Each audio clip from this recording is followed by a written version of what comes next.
Stress isn't just about what's happening in front of you.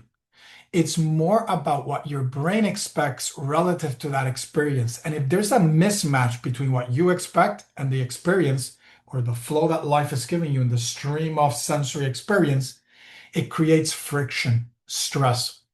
So if there's a psychological conflict between the flow of life and what you expect or want, a lot of times we cling to experience or we reject the experience. Both of those outcomes lead to friction, to stress, to pain. And so stress isn't about just reality, what's happening in front of you. It's more of a psychosocial phenomenon about what your brain expects to happen. And then what will be very interesting, what happens that's very interesting, is that your body will then react often to the forecast. It anticipates. You leave the present and you vacate into the future, into an expectation, a forecast of what will actually happen. It is not based on facts. So we often start to now feel anxious and worried based on something that's not even real. So in today's video, stay tuned because I'm going to talk about why your brain is always predicting. Stress is actually a prediction error. So there's actually some math behind this as well. Everything that is predictive has math probability. Your brain doesn't like low probability. Let me open something up here. If there is a low probability outcome, your brain will start to look for a higher probability. This is where we often vacate the present and I go into the future. I expect something. And what I expect often doesn't mirror the present. And my brain doesn't like that. It likes certainty. And the only thing that is certain is what's happening in this moment right now. And so I want you to start to pay attention to this video today and to really start to change your view of stress as a prediction machine that your brain is. It's generating the stress. So your brain is constantly asking, what's about to happen next? And then it's going to build predictions as to what's going to happen next. This is happening without you actually consciously thinking about it. It's anticipating. If the expectation that you have, all of a sudden something comes into the present, an experience, it doesn't match that prediction that your brain just did, it creates conflict. Often, why? Because we often reject the experience that we're having if it doesn't match the expectation that we expect, that we are kind of having of that present experience. So we generate friction, as I said, and this creates stress. Stress is a response that I'm having in the present moment to an outcome that doesn't match what I expect to be happening. So keep that in mind as you keep going. So if there is a mismatch, it generates stress. So if your brain predicts danger, for example, but safety is present, you experience stress. The signal doesn't match reality. You could also be the opposite. I could predict safety, but there's actually danger, and that can also lead to problems. This is something that's very common in the digital age. Our posture, our habits, our breath are often sending cues and signals that are telling our body there is danger. It's telling our nervous system to ramp up stress hormones. So we're not realizing we're doing this, but we're actively promoting stress through our own behaviors, through our own thought process, our anticipations, our clinging and rejecting of the experience, especially if it doesn't match the expectation that I may have of that particular moment. So your brain is going to actually use this history. So you can see on the right here, you have kind of like this diagram. Oops. You have this diagram of past events. And that past stress is going to train your brain to expect more threat. So if on a day-to-day basis, I repeat things almost like Groundhog Day style, I'm repeating over and over these same patterns and routines, and those same patterns and routines are increasing stress, then guess what? It's going to be easier for me in the future to actually become stressed out even more. The nervous system becomes faster at forecasting danger, at expecting it, at turning on or ramping up fear, stress hormones, neurochemistry. And this is conditioning, is not weakness. And so once we know that we do this, then we can do something about it before it kind of gets out of control.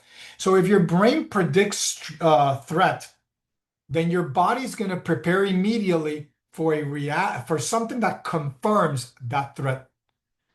So even if outside, even if the external event is not signaling danger, danger, danger, danger, my body's going to respond as if I were in danger. And that's going to turn on fight or flight, stress. So I'm going to increase my heart rate. My blood pressure is going to rise. My breathing may become shallow, choppy, broken. It's going to shift. I'm going to start to breathe in a way that doesn't replenish my oxygen and my energy. My jaw muscles may tighten, my neck, my back.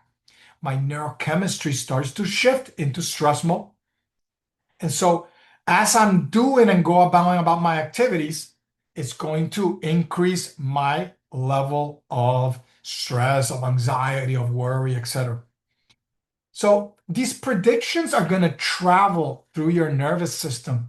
For example, through the regulation of the vagus nerve, that then will act and regulate some of those same peripheral responses.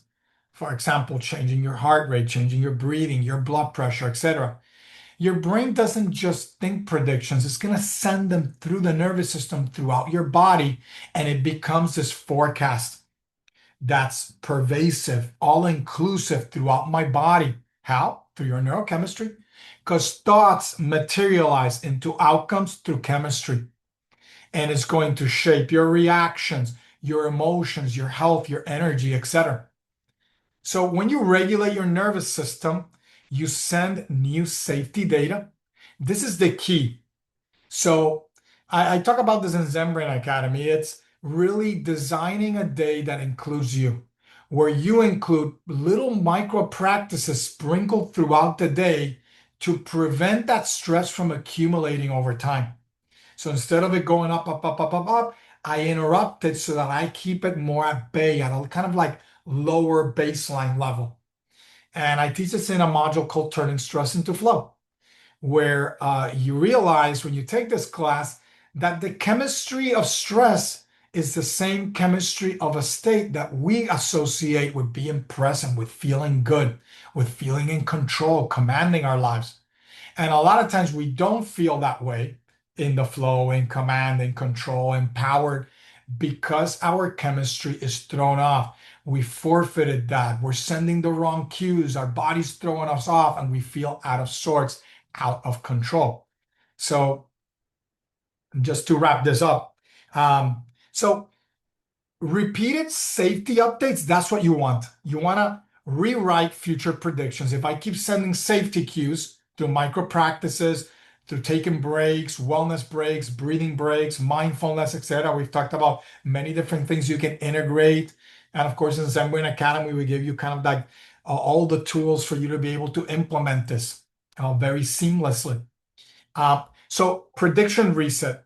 This research is going to do what? Interrupt those false forecasts that you're generating by anchoring your brain in the present, in what's really mattering, which is simplified here on the right with this woman touching this cloth and kind of using her senses to draw her awareness into the present. This is where the idea of like one of those bead necklaces that people use for meditation that often have grooves and textures are very good for this as well. I could be sitting there and doing a breathing technique, and every time I do a round, I'm holding a bead. I do the next round, I move to the next bead and the next bead, and it kind of keeps me connected to the present moment through sensory awareness, through my breath, etc. Actively harmonizing your nervous system through healing, calming, energizing chemistry rather than stress, fear, worry chemistry. You're not overthinking, you're not running the danger stress cues automatically, which we often do on a day-to-day basis. Instead, you are present, you're sensing calmly, you're changing your chemistry in the now. So here's a 3-step prediction reset. So you can go from threat over to calm. Notice, take these pauses. Don't allow yourself to be thrown off. Takes a moment, 60, 90 seconds. It doesn't have to be too long. Notice 3 physical sensations. Maybe right now I'm feeling like my elbows on the desk where I am. Maybe my buttocks on the seat, my feet on the ground. I take a slow inhale and then make that exhale very slow, slower than the inhale. Make the exhale longer to start to activate the parasympathetic. Let your eyes soften and stay with those sensations, with that present moment. Maybe when you take that inhale, you focus on the sensations of the rib cage expanding or the air going through your nostrils or your throat. And repeat this daily to start to rewrite expectations, to break those subconscious cues that we often send, to tell the body, look, what I was expecting, what I was sending you before, that's not what's real. This is what's real. I'm feeling safe. There's not a threat. And you shift your predictions and your chemistry, and you rewire your brain to be more conducive to calmness and mindfulness.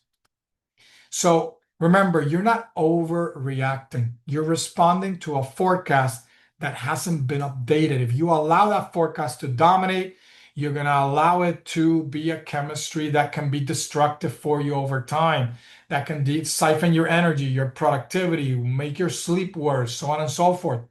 Update your nervous system actively and consistently in the here and now. And that's going to impact what? Your chemistry. Your stress chemistry is going to be shunted. You're going to shift away from worry, doubt, fear, stress, anxiety, etc., into calmness and clarity, where you're going to be able to think clearer and be able to do more in less time. So remember, train your brain to predict a different outcome. You don't eliminate stress. You update what your brain expects, and you allow the flow of life to be whatever it will be. Whether don't label it, don't think it's good or bad, allow the experience to just be, and integrate into your life more nervous system regulation that's going to change your chemistry, recalibrate those prediction errors, kind of reset them, shunt that signal out so that you don't rewire yourself to long-term stress. You rewire yourself to calmness, clarity, and a better sense of overall well-being. All right, try it. It works. I'll see you in the next video. Take care, stay Zen, and check out Zen Brain Academy, free for 2 weeks for anybody. I'll see you on the other side. Take care.